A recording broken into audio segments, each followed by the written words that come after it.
My wife cheated with two men at her friend's bachelorette party. It was my wife's closest friend's bachelorette party.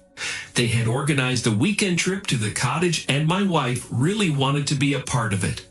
I trusted her completely and had no suspicions whatsoever. The evening before I left, she walked into our bedroom as I was getting ready for bed. She sat down next to me on the bed, and it was evident that something was weighing on her mind. She shared, "I thank you for letting me go. I just want to have fun and be around my friend who is getting married in a few weeks." I replied, "Sure, enjoy." After that, she leaned over to kiss me, and we went to bed. The next morning, she left early with her friends. Throughout the weekend, we communicated rather infrequently, which was not unusual, but we exchanged numerous text messages. By Sunday evening, she sent me a text saying that she was heading home and would be within a few hours. When she returned, she looked like she had a good time and was very happy. The next day, I went to work, and she went to her friend's house to help with wedding preparations. In the weeks that followed, my wife set aside time to help her friend organize her wedding. She would finish work and go to her friend's house for a few hours. This happened several days a week. And then on one of the working days, while in the office, I learned that some colleagues were discussing a video that had surfaced of what had happened during the bachelorette party at the cottage. After becoming curious about their conversation, I learned that a video had surfaced online that allegedly depicted a woman getting intimate with two men. At the time, I did not know who the woman was. In the following days, I began to hear more and more people talking about the video, which piqued my curiosity. One evening after work, my wife still hadn't gotten home yet. At this time, I began searching on the computer, visiting various websites in an attempt to find the video that had become the topic of conversation. Unfortunately, my roisking yielded no results. A few hours later, my wife came home, and I asked her about the video. She had a confused look on her face. She knew nothing about the video and seemed genuinely surprised. I smiled and asked, "What on earth happened in that cottage?" Unfortunately, I didn't get to see my wife's reaction. The next day, when I arrived at work and took my seat at my desk, a coworker immediately approached me and asked, "Listen, did you watch that video?" I admitted that I hadn't had time to look it up. He retrieved his phone and proceeded to display the video, the very same one that had been the subject of discussion. I was utterly taken aback, struggling to process what was unfolding before my eyes. The visuals were astonishing. 4 partially unclothed men strolling in the footage. They entered the room. The women in the background shouted happily. And then the men started taking turns dancing in front of the gathered women. At first I laughed, thinking that was the end of the festivities. However, the continuation of the video took me by surprise. It showed a moment when one of the men came incredibly close to a particular woman. As it turned out, my entire demeanor changed dramatically. The laughter disappeared, replaced by a somber mood. The video showed the moment when my wife started touching him. Then another man came up from behind and started touching her as well. The situation escalated from there. Then one of the men lifted my wife on his shoulder and carried her into the next room, and the second man followed him. I was completely stunned. My jaw dropped. Slowly, both men left the room, followed by my wife. She had a big smile on her face, and she was unclothed. At this point, the videotape ended, leaving me in a state of shock. I sat there trying to make sense of what I had seen. Not knowing what to do next, I paused to collect my thoughts. I subsequently asked my coworker if he could share the videotape with me, and he agreed. I decided not to tell my wife about what I had witnessed. I was filled with anger and brokenness. The fact that she had become intimate with these 2 strange men without any problem, as if nothing had happened, and I didn't matter the rest of the workday. I performed my duties in a daze. I was like a zombie and my thoughts were a mess. I couldn't even gather my thoughts. After a while, however, I managed to regain some semblance of composure, and I made a few phone calls. One of these calls was made to a friend of mine who happens to be a lawyer. I asked him to advise me on the matter, explaining the situation. He advised me to take the necessary time to consider my next steps and said that if he were me, he would probably file for divorce. Following the brief discussion with my friend, I reached out to a divorce lawyer to gather information about the options available to me given my wife's infidelity, as well as to understand her potential entitlements. During the conversation, I provided details about our situation, specifically that we didn't have any children, but we jointly owned a house with an outstanding mortgage, and both of us were employed. He informed me that if I intended to remain in the house, I could initiate divorce proceedings and attempt to have my wife vacate the premises. However, he cautioned that this process could be protracted and success wasn't guaranteed. After consulting with 2 separate attorneys, I arrived at a conclusion. I resolved to proceed with divorcing my wife and reached a decision to file the divorce papers the following day. No explanation she could offer would justify her actions, and I suspected she might not even be aware of the video. I spent that night restless, unable to sleep due to the overwhelming turmoil within me. The video played on a loop in my mind, and I grappled with the incredulity of my wife's actions. The following morning, I awoke around 6 a.m. Sleep eluded me, prompting me to rise, dress, and head to work. My wife remained asleep, and I refrained from addressing the situation with her. It's worth noting that there has been no intimacy between us, nor have I made any advances toward her following the exposure to that video. Upon reaching my workplace, I informed my boss that I required some time off. Although he sensed something amiss, he respected my privacy and refrained from prying. I then headed home. During the hours my wife was at work, I commenced packing some of her belongings along with other items. A couple of suitcases were meticulously prepared and placed by the door. After completing the packing, I bided my time until around 11:30 in the morning. I retrieved my phone, located a link to the video, and forwarded it to my wife. It was evident that she promptly read the message. I initiated a FaceTime call.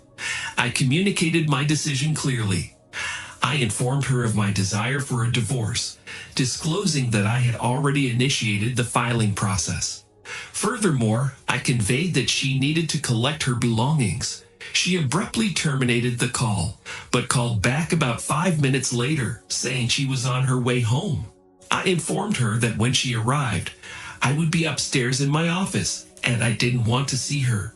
When she got home, with tears in her eyes, she asked me where I got that video. I said, "I'm not going to explain anything to you, just leave." In response, she adamantly stated, "I'm not going anywhere. This is my home too." She further stated, "We're married, you can't just kick me out." In response, I firmly stated, "Our marriage will not last long." Now frustrated, she dialed her best friend's number, explained in a shaky voice the situation and my intention to kick her out of the house, and that I had the videotape. Her best friend offered to come over immediately and promised to organize legal assistance. After finishing the conversation, my wife hurriedly packed her bags and left shortly thereafter. Her best friend contacted me asking why I wanted to kick my wife out of the house. In response, I immediately sent her a link to a video that I assumed my wife had already shown her, although obviously that was not the case. After viewing the video, her best friend informed me of her intention to engage an attorney on my wife's behalf and insisted that I refrain from further interfering in my wife's affairs. I asserted that the matter was a private affair solely concerning my wife and myself, not involving her.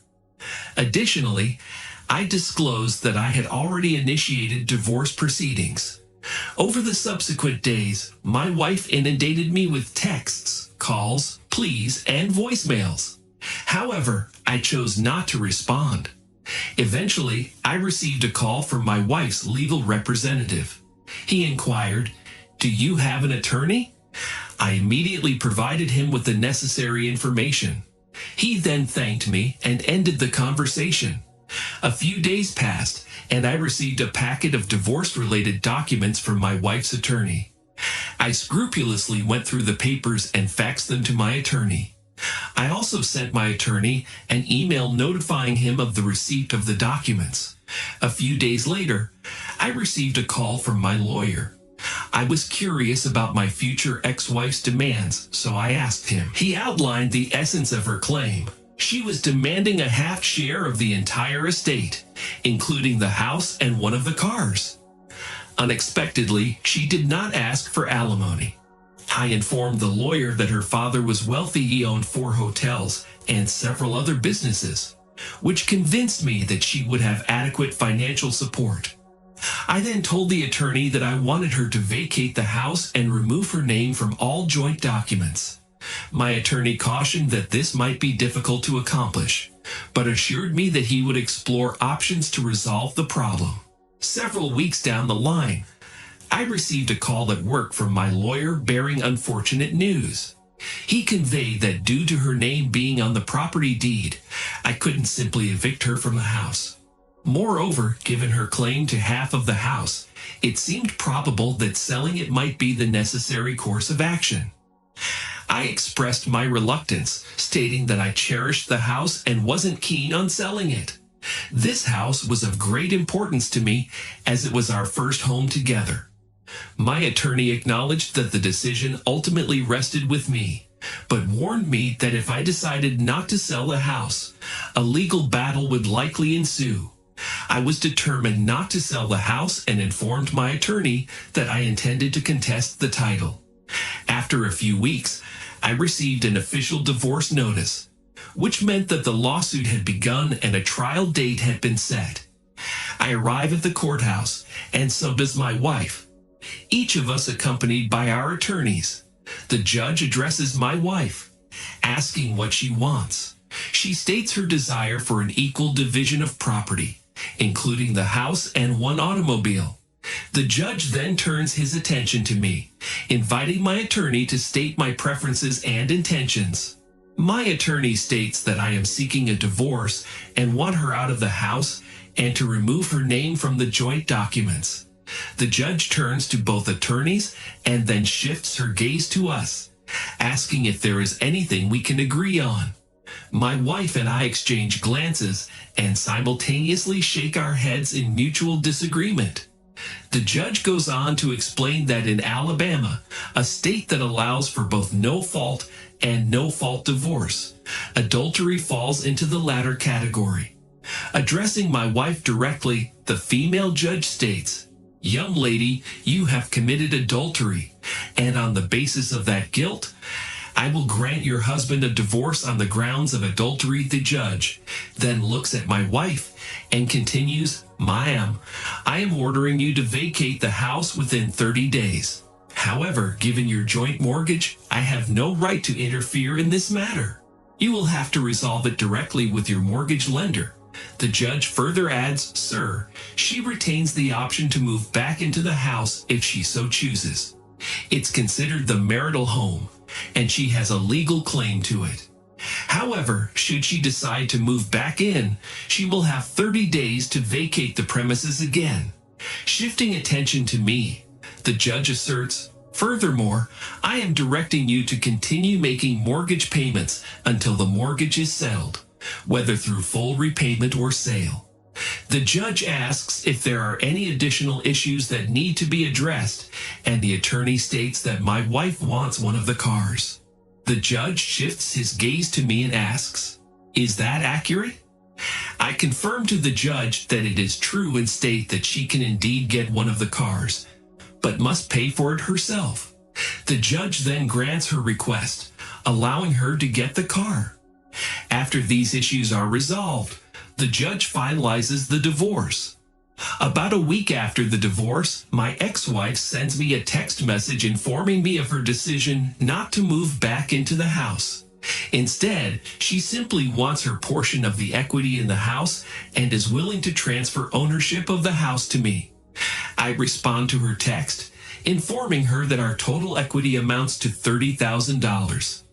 I'd mentioned that I'm willing to provide her with half of that sum once I've completed the refinancing process. Following the refinancing procedure and addressing all legal obligations, I fulfilled my commitment by giving her half of the modest equity we had in the home.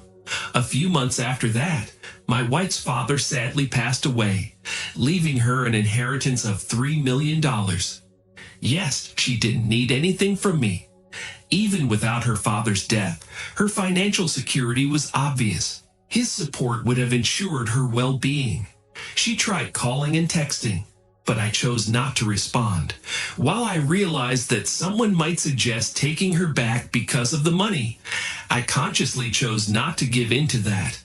My attitude towards her has changed, and I don't have the same feelings for her as I used to. To this day, the identity of the person who shot the video during that weekend at the cottage remains unknown to both her closest friend and my ex-wife. After all these tumultuous events, I am a free man. As a man in his 40s, I am absolutely grateful that she and I did not have children. Thank you for listening to the story to the end. And if you like it, please support us with a like as well as subscribe to our channel. Write in the comments what you think about the story.